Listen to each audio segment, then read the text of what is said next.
أنوار التنزيل. Shin akwai mai gafarta zunubai banda Allah maɗaukaki? Allah ta'ala yana cewa, ومن يغفر الذنوب إلا الله Lalle Allah maɗaukaki, mai gafarta zunubai ne da ɗaga darajoji.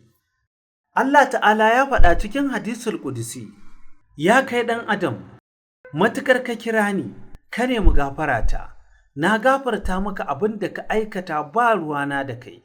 Ya kai ɗan Adam, da zunubanka za su cika sama, ka nemi gafarata zan gafarta maka.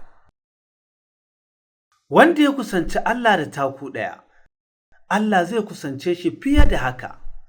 Me kuke jira? أنوار التنزيل.